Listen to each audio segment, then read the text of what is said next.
자, 이번 시간에는 이제 진도상으로는 마지막 18세기 세계사와 인도. 저는 인도라는 나라에서 공부를 하다 보니까 인도가 딱 중간에 있어요. 지리적으로도 그렇고 문화적으로도 그렇고 정치적으로도 그렇고 여러 가지 점에서 인도는 항상 중간에 있어요. 그러니까 제3세계 할 때도 미국, 소련 사이에서 중간에 있었고, 지리적으로도 이슬람 세력하고 서아시아 이슬람 근본주의자들하고 미국 쪽하고 동남아시아 쪽하고 딱 중간에 또 있고, 아까 시간에 이야기 나왔습니다만 그 사우디, 이집트 사우디에서 소위 이슬람 근본주의자들이 테러로 해서 쭉 오잖아요. 아프가니스탄까지 오고 파키스탄까지 왔어요. 파키스탄이 이제 옛날 이 영국 시대 때부터 파키스탄이 아주 이슬람 근본주의 아주 언상 중에 언상입니다. 거기가 아주 이슬람 그 보수 신학으로는 최고거든요. 영국 시대 때부터. 그래가지고 인도까지 이제 이슬람 세력이 오니까 힌두 근본주의자들이 이제 더 정당성을 얻어서 더 설치거든요. 그게 인도가 넘어가면 동남아까지 다 넘어간다라고 보는 게 일반적인 의견이었는데, 왜냐하면 이제 인도 넘어가면 방글라데시도 이제 그 이슬람 세력이잖아요. 그다음에 인도네시아 세계에서 제일 큰 무슬림 나라잖아요. 그러니까 다 넘어간다고. 인도가 버텨야 된단 말이야. 이렇게 하는데 버티다가 이제 심하게 돼가지고 이제 힌두 근본주의가 더 무섭게 돼버리는 이제 이 상태입니다. 그러니까 인도가 하여간 이제 서양 세력이 인도로 들어오는 것도 마찬가지로 인도가 못 버텨줌으로써 중국이랑 동남아가 전부 다 넘어가 버렸죠.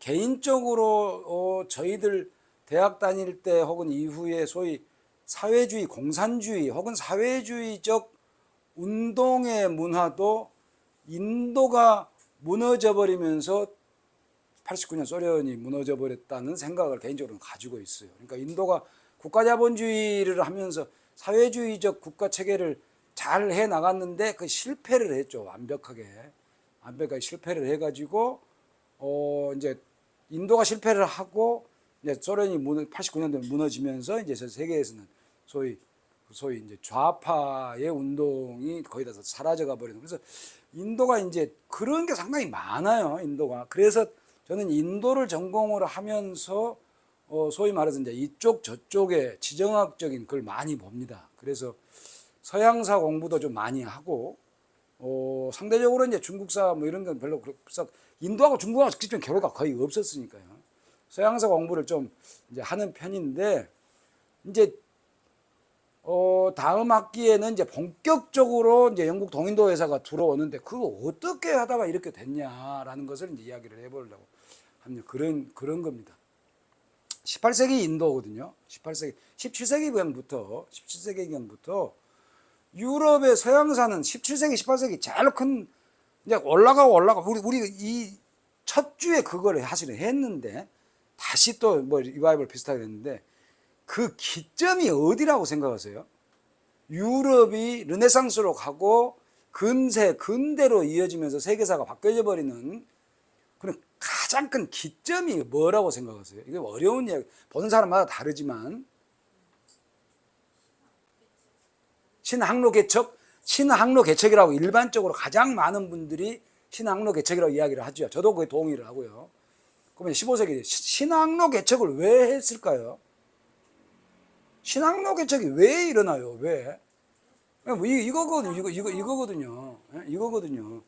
그러면 이거 상업과 무역의 발전이라는 거거든요. 그럼 상업과 무역의 발전이 구체적으로 시작이 된 포인트가 있어요. 십자군 전쟁이에요. 일반적인 학자들이 이야기하기를 십자군 전쟁이라고 해요. 십자군 전쟁이 왜 일어난 거예요? 그러니까 점점 이제 이렇게 옛날로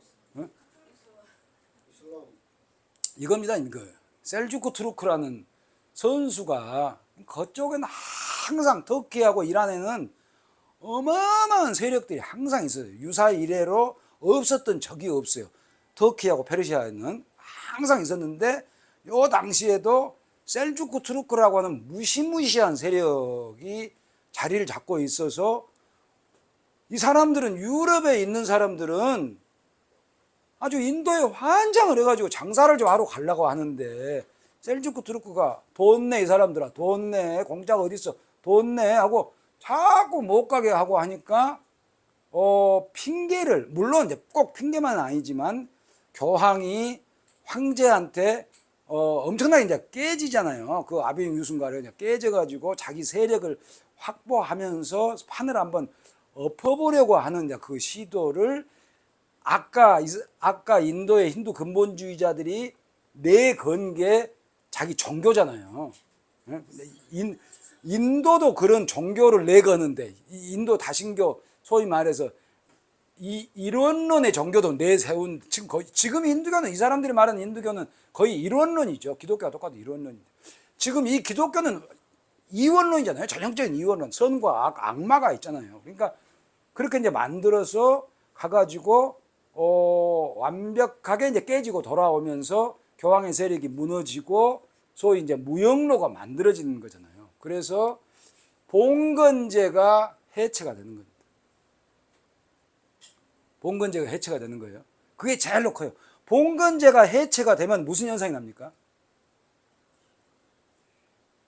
봉건제가 해체가 됐다. 예? 이동? 그러니까 예. 이동이 무역로가 생기고 이동이 됐기 때문에 봉건제가 해체된 거거든요. 그럼 봉건제가 해체가 되면 무슨 사회 변화가 어떻게 생겨요? 신분제도가 이제 깨지는 거겠죠. 그러면 결국에 어디로 가요? 도시죠, 도시. 도시에서 그 전통적으로 얽매여 있던 모든 것으로부터 자유로운 사람들. 이 사람들이 소위 말해서 시민이 되는 거잖아요. 부르주아가 되는 거거든요. 그래서 우리끼리 뭐 하나 하자. 이게 민족이에요. 소위 시민의 정치 공동체. 이게 유럽에서는 만들어지는 겁니다.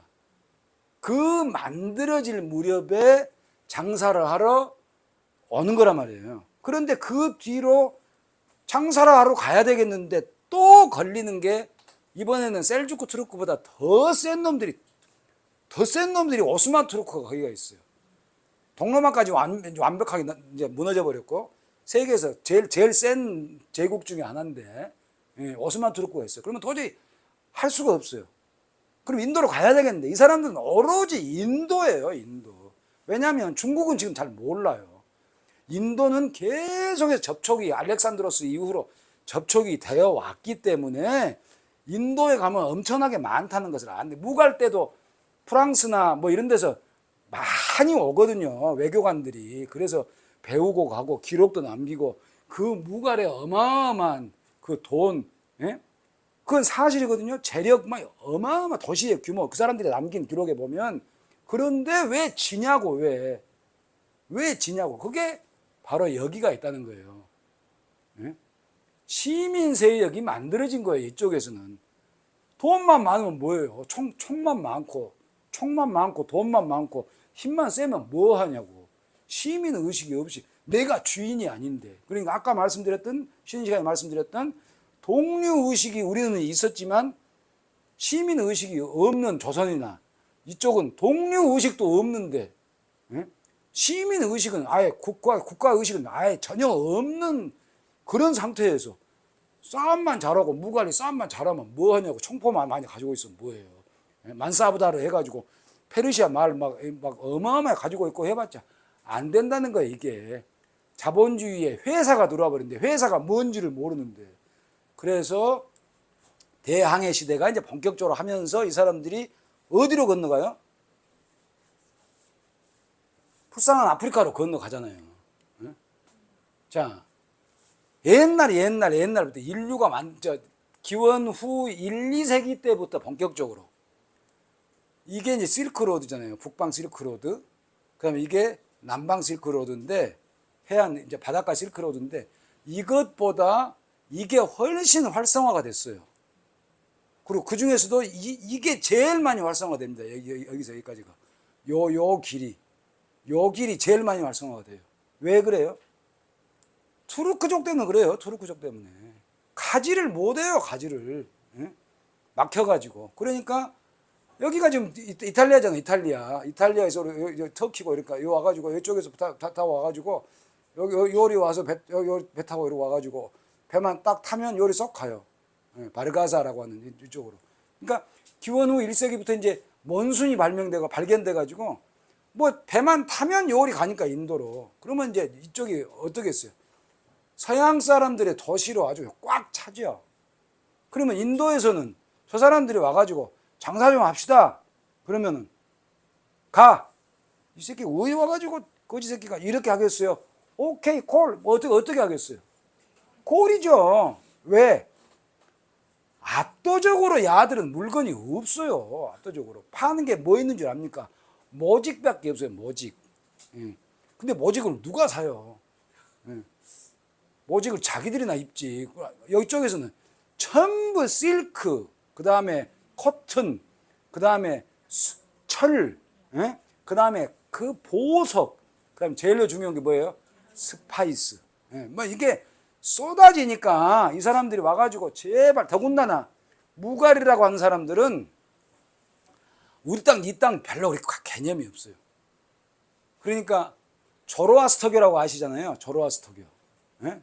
조로아스터교가 이쪽에 페르시아가 이제 이슬람이 등장하기 전에 620 이전에는 조로아스터교가 이쪽에서 최고로 큰 종교 아닙니까? 완전 박해. 그러니까 이슬람이나 기독교는 자기가 아니면 무조건 죽이는 거예요. 무조건. 근데 인도는 오케이 콜, 무조건 콜이에요. 그러니까 이 사람들이 건너와서 지금 여기 살잖아요. 조로아스터교가 유일하게 살아있는 것이 인도예요. 인도. 인도에만 유일하게 살아있어요. 그러니까 이상한 사람들이에요. 이상한 사람들. 그러니까 이 사람들이 이렇게 건너와가지고 뭐 좀 삽시다. 그러면 이제 뭐 그래라. 근데 니들 가지고 는 뭔데? 아니 우리는 가지고 없고 당신들 거 좀 가지고 가서 좀 팔라고 합니다. 그러면 뭐 야 좀 가르쳐줘라 그러지. 그걸 저 새끼들이 무서운 놈인 줄 그냥 포화 아니면 깨져져 해가지고 아무것도 아닌데. 지금 우리가 볼 때 서양 사람들이 뭐 되는 것이 보이지. 옛날 시각으로 보면 저 새끼들은 왜 저거 일거게 생겨가지고 좀 그럴 수도 있는 거 아닙니까? 그래서 이렇게 된 상태에서 이 사람들이 이제 오기 전에 세계사에서 가장 큰 비극이죠.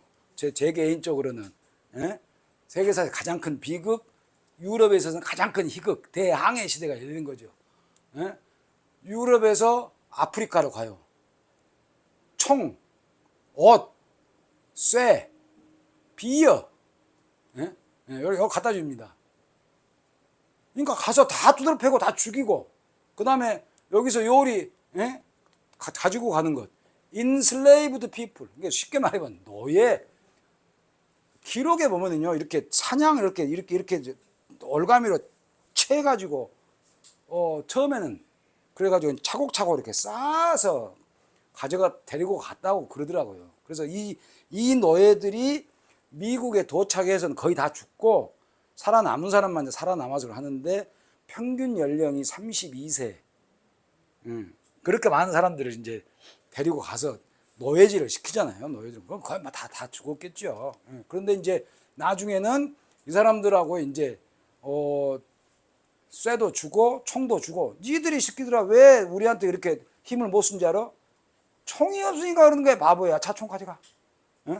총 주고 사람 몇 놈 사가지고 또 데리고 가고. 그러니까 거기서 이제 애쓰게 이제 설탕 뭐 해가지고 막 농사 지어가지고 또 요리 유럽으로 넘기고 유럽에서 공산품 만들어서 강제로 여기다 팔고 노예 데리고 또 하고. 그래서 그 돈을 인류 역사상 상상을 초월할 정도로 돈을 받은 거 아닙니까? 그런데 재미나는 게 여기에 살던 사람들이 소위 말해서 이런 이야기 할 필요가 없습니다만은 소위 우리 같은 몽골리안이라는 사람들이잖아요. 어떻게 왔을까? 대개 학설이 이제 저쪽에서 이제 그 알래스카로 이제 소련 동북 시베리아에서 건너갔다. 이제 인류의 끊임없는 이동을 통해서 이제 간빙기 때 해빙기라고 합니까? 그 해빙기 때 그 이제 거기가 낮았으니까 그리 건너갔다라고 하는 이제 그런 이야기가 제일 많죠. 그 다이아몬드에 보면 총교수에도 그런 미스가 나오는 것 같지는 아무튼 그게 제일로 많은데 저기는 이상하게 말이 없었다는 거 아니에요. 말. 이동이 안 됐다는 거 아니에요. 그러니까 그렇기도 하지만 일설에 의하면 중국 사람들이 거기를 발견했다고 하는 사람들도 있어요. 인도에는 인도 사람들이 거기 건너갔다. 그런 사람들도 있어요. 그러니까 모르죠. 그런데 중국 사람들은 중국에서 지금 딱 이 시기예요. 명나라 정화가 했으니까 이거 좀 더 빠른 시기죠. 지금 소위 말해 동남아시아 거쳐서 스리랑카 거쳐가지고 아비시니아고 에티오피아, 루안다, 마다가스카르까지 갑니다. 그러니까 이 사람들이 여기서 이렇게 건너가는 것은 아무것도 아니라는 거죠. 규모로 볼 때. 근데 왜 그럼 뭐가 달라요? 중국 사람들은 그 무역, 거기도 무역이거든요. 무역 행위를 주체가 누가 했어요? 관에서 한 거예요. 관. 네, 왕이 한 거예요. 나가. 그러면 나가서 하고 들어와. 그럼 들어오는 거예요. 그러니까 뭐 관계없는 나중에 이야기입니다만은 결국에 아까 쉬는 시간에 말씀드렸다시피 네루가 그렇게 아름다운 국가 계획을 잘 세워놓고 정말로 좋은 우리 학교 다닐 때 뭐 그런 막 꿈과 같은 국가 자본주의 막 이렇게 자본주의를 갖고 있대 국가가 중심이 돼가지고 모든 사람이 똑같이 가는 막 이런 게 실패한 게 뭐냐 실패한 게 저는 인도에서 직접 살아보니까 그렇더라고요. 호텔에 가면 문 열어준 놈만 있어요. 문만 열어줘요. 직업을 쉐어링하는 거예요. 문만 열어주는 거예요. 인도에서 파키스탄 넘어가는 육로로 넘어가는데 제가 여권 하나를 주니까 7사람이 검토합니다. 7사람이 여권 하나 주니까 하나는 받고 그 다음 놈은 표지만 보고 그 다음 놈은 비자만 보고 마지막은 도장만 찍고 7사람이 쭉 하더라고요. 그래서 야 쳤다. 그러니까 그런 적이 그러니까 국가에서 그렇게 하기 때문에 조금 아름다울지는 모르겠지만 프로덕티브 하지는 못하는 거죠. 그런데 이제 사적으로 하게 되면 아름답지는 못하지만 프로덕티브 하는 거죠. 돈을 더 많이 버는 거죠. 그래서 이제 단순화시키면 그래서 이긴다고 이제 하는 그런 건데 그래서 중국이나 인도가 훨씬 항해술이 발달하고 더 해도 사적으로 이 사람들이 하는 것을 못 막는다는 거죠. 못 이긴다는 거죠. 그래서 이 사람들은 어마어마한 물질을 가지고 여기 와서 여기에서 이제 드디어 요리 가서 요리해서 홍해바다 건너서 이제 인도로 이제 오게 되는 겁니다. 여기 보세요. 유로피안 세틀먼트 인 인디아 1498년에서 1739년이에요. 아까 말씀드린 아우랑세부가 1705년에 죽거든요. 그러니까 이제 아우랑세부 인대 거기까지예요. 그러니까 이제 이건 아크바르 때부터 이제 나타나기 시작을 하는데 1498년이면 우리가 뭐 할 때예요? 1492년이 이제 저 아메리카 대륙을 찾아간 거고 우리가 1592년에 임진왜란이 일어나잖아요. 그러니까 이제 1492년이면 1446년이 세종일 거예요 아마. 46년. 세종 바로 위에 연산군 한참 설치고 다닐 때냐 그때쯤 되겠네. 장희빈 설치고 다니거나 뭐 그 정도 될 때 같은데 이 사람들은 이제 건너와가지고 이거 보세요. 이 전부터 점 찍은 거 보세요. 어마어마 덴마크까지 있었다. 난 몰랐는데 덴마크까지 있어요. 덴마크. 네덜란드, 프랑스, 독일, 영국, 포르투갈 이제 이렇게 있는데 전부 다 각자 전부 다 가가지고 여기 있는 사람들은 무갈의 관리한테 허가를 얻은 것도 있고 무갈 황제한테 얻은 것도 있고 무갈의 장악력이 떨어지면 그 지역의 토후국의 허가장을 얻은 적도 있고 아무튼 대부분이 허가장을 얻어가지고 이런 것을 했더라는 거예요. 그때 이제 복원도를 보니까 네덜란드 사람들이 만들어 놓은 더치 팩토리 있는 후글리강이에요.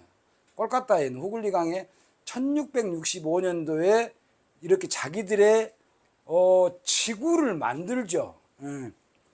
자기들의 지구를. 그러면 1665년이면 이제 아우랑세부 이제 끝부분 정도 되거든요. 그러면 싸움이 나겠습니까? 안 나겠습니까? 뭐 어떻게 싸움이 날까요? 얘들은 네덜란드는 이렇게 지었을 거 아니에요. 예? 그러면은 관리가 가서 야, 저 너무 심하지 않아? 여기 네 땅이가. 이게 네 땅인가 이 새끼들아. 참 이것들이 저 웃긴 놈들이 나가. 못 나가. 나가라니까 못 나가. 그러면 싸움이 나는 거겠죠. 그럼 싸움이 나가지고 얘들이 이기겠습니까? 아무것도 아닌 것들인데. 그러면 이제 해가지고 밑으로 도망가요. 예? 밑으로 어디로? 왜 이래? 여기서 도망가요. 어디? 여기 도망가면 돼.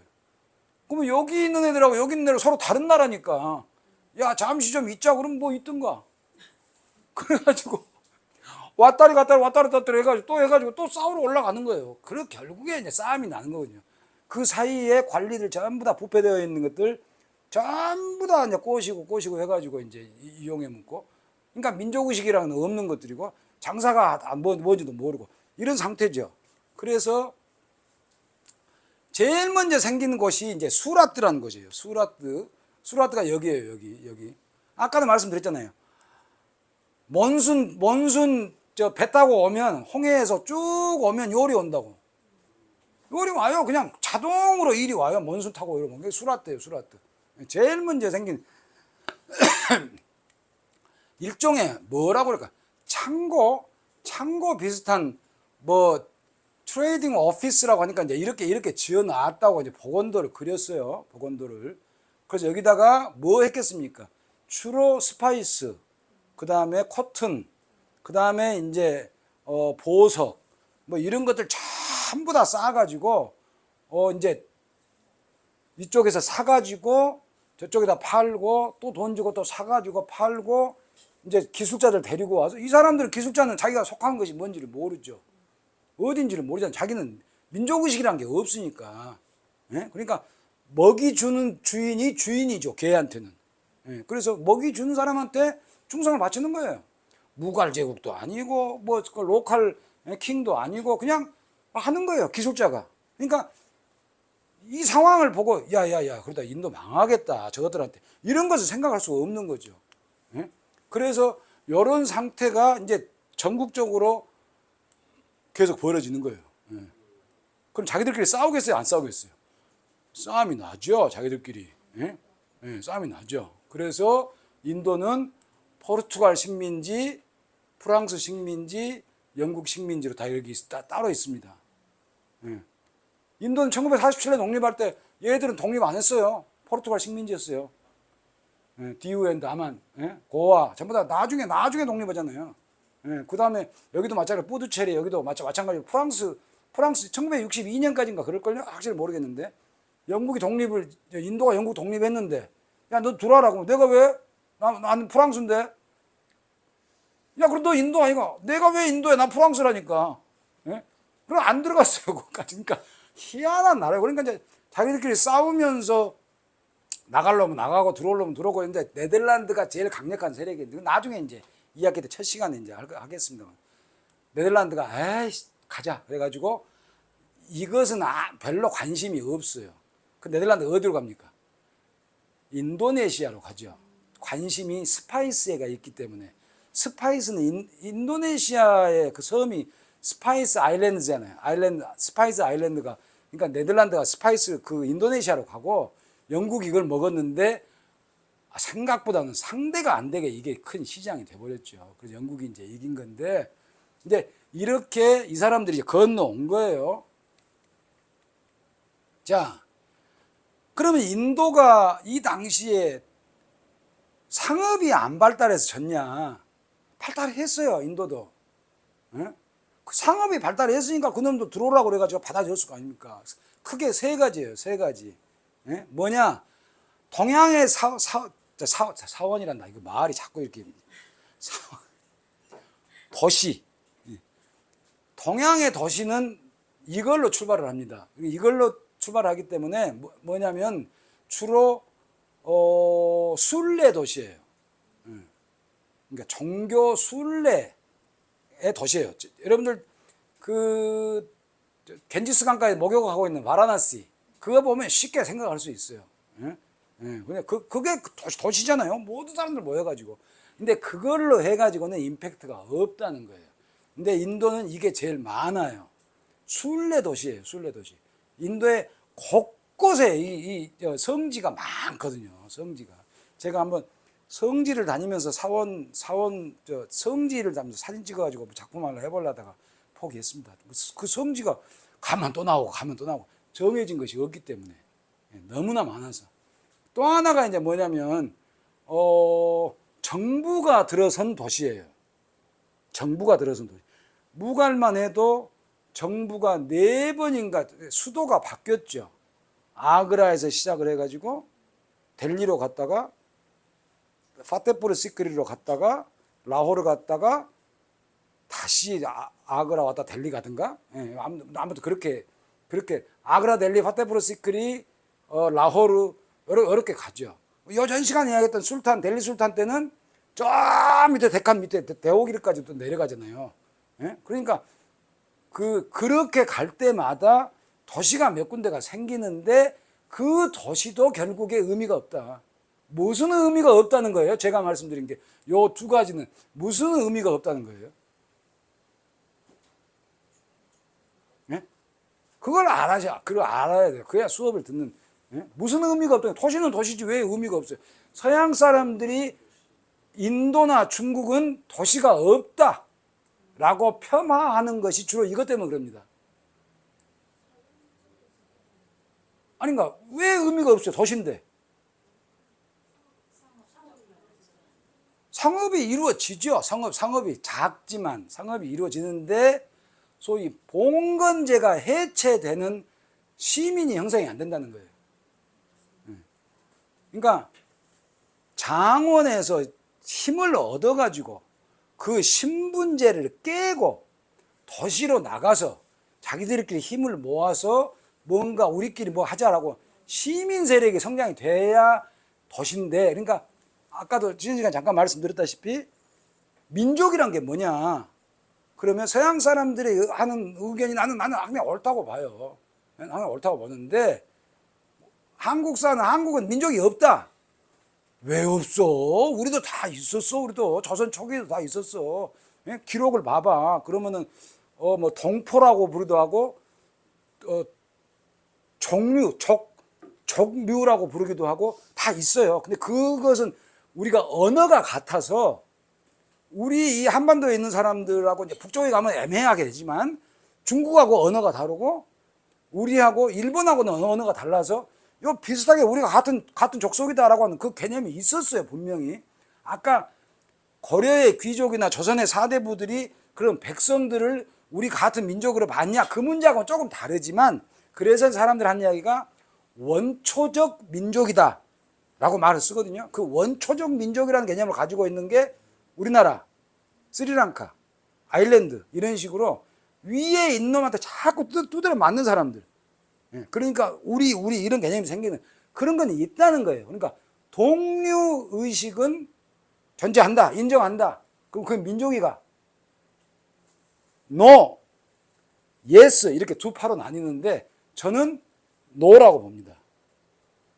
동류 의식이 민족이 아니고 그것은 필요 조건은 되는데 충분 조건이 안 된다는 거예요. 그럼 민족이란 게 뭐냐? 네이션인데 네이션을 번역을 해서 민족이라고 하는 건데 그 네이션은 동류의식 플러스 신분제 철폐, 타파, 그 다음에 자유로운 시민 계급이 형성이 돼야 이게 네이션이라는 거예요. 그래서 유럽에는 내가 그 지도를 또 그 지도가 또 빠지는 것 같은데 넣었다 뺐다 빠졌네. 너무 많이 알고 있었어. 자, 이 같은 시기에 인도도 실질적으로 한 나라가 아니었어요. 적어도 수십 개로 쪼개졌거든요. 인도하고 서유럽하고 넓이가 똑같습니다. 거의 똑같대요. 소련 제외하고 러시아 제외하고. 그러면 인도도 수십 개의 나라로 쪼개졌어요. 상업이 발달했고, 교역 많이 하잖아요. 서유럽도 수십 개 나라로 쪼개졌어요. 상업이 발달하고. 뭐가 다르다는 거예요? 뭐가 달라요? 시민의식, 소위 네이셔널리즘이 안 발달한다는 거예요. 서양에서는 소위 네이션이라고 하는 개념이 나온다는 거예요. 독일, 이탈리아, 덴마크, 다 영국, 프랑스, 스페인. 옛날에는 스페인 왕가가 오스트리아 가서 왕하고, 오스트리아 왕이 영국 가서 왕하고, 영국이 또 와서 또 프랑스 가서, 독일 가서 또 왕하고, 이렇게 됐거든요. 그 신분제란 말이에요, 신분제. 뭐 인도도 다 마찬가지로 한 나라니까 그거 했는데 그게 깨진 거예요. 유럽에서는. 근데 인도도 한 나라가 아니란 말이에요. 그럼 보기에 따라서 인도도 여러 나라로 넓이가 똑같으니까 아대를 있잖아요. 근데 안 되는 이유가 뭐냐? 네이션이라고 하는 개념이 없다는 게, 민족이라고 하는 개념이 없다는 게, 그 민족은 동료 의식만으로 되는 게 아니다. 소위 말해서 신분제가 깨지고, 신분제가 깨지면서 그 위에서 소위 시민 부르주아 의식이 나와야 그것이 네이션이 되는 거다. 그 네이션이 제일 먼저 일어났던 것 중에 하나가 이제 시민혁명인데, 그 영국의 이제 권리장제 명예혁명부터 시작을 해가지고 하다가 마지막 눈에다가 딱 점을 찍은 게 프랑스 대혁명이죠. 그래서 그게 꼭 무슨 뭐 박애 어쩌고 그래서 위대한 게 아니고, 소위 말해서 봉건제가 완전히 타파가 되고 시민들이 주체가 돼가지고 의회가 프랑스에서 테니스 코트에서 선언해가지고 3부제가 만들어지고 의회제가 만들어지는 거 아니에요. 그러니까 그런 역사가 유럽에서는 벌어지는 이유가 인도에도 이런 도시가 있는데, 세 번째 커머셜 타운스 힘이 적다는 거예요. 별거 없다는 게. 아까 말하는 수라트, 라호르 이런 거 몇 개 없어요. 근데 그것도 포린 마켓으로 이어지면서 있을 정도지 내부 자체를 크게 변혁시킬 만한 것이 나타나지가 않았다. 그래서 내부 변혁의 힘이 없는 상태다. 자, 이 사람이 이제 아우랑세부라고 일단 이야기를 하는데, 아까 말한 예를 들어서 마라타의 쉬바지 같은 경우 이랬을 거예요. 그러니까 네이티브 힌두 자민다르가 무갈 코트에 와서 전부 와서 절하고 전부 받아들이고, 그러니까 종교로 인한 문제는 없다는 거예요. 외부에서 볼 때 그렇게 자꾸 이렇게 만들어내는 것이지, 실제로 유럽과 비슷한 상태, 종교로 인한 큰 갈등은 별로 없었다. 크게 문제가 없다. 지금의 인도가 그러면 어디서 나왔냐? 가장 가깝게 말하면 무갈에서 나왔다는 거죠. 지금의 인도가 힌두와 무슬림이 이렇게 그냥 그렇게 살고, 영국 사람 둘이 그렇게 살고 전부 다 이렇게 서로 인정하고 들어와서 인사해라. 그러면 내가 너 또 인정하고, 전형적인 봉건제죠. 내가 너 월급 주고 너한테 충성 바치고, 충성 바치는 거예요, 자민다르들. 그러니까 말이 자민다르라고 하지만 전부 다 작은 토호국 왕들이거든요. 그리고 와서 인사를 한 이 전통이 무갈에서 엄청나게 큰 전통입니다. 영국까지가 가거든요. 영국 시대까지. 그런데 이 자체가 의미가 없이 돼버린 게 뭐라고요? 권력의 분점은 일어나는데, 가들이 힘을 모으는 것까지도 일어나는데, 장사해가지고 상업해가지고 힘을 모아요. 그거 도시가 엄청나게 올라가고 하면서 유럽 사람들이 아주 깜짝깜짝 놀 정도로 어마어마하게 부자라고까지도 이해가 가는데, 그 사람들이 거기에서 제3의 도시로 가서 신분제를 타파하고 새로운 시민계급으로 나타나는 의식의 개혁이 이루어지지 못했다는 거죠. 그래서 넘어간다는 거죠.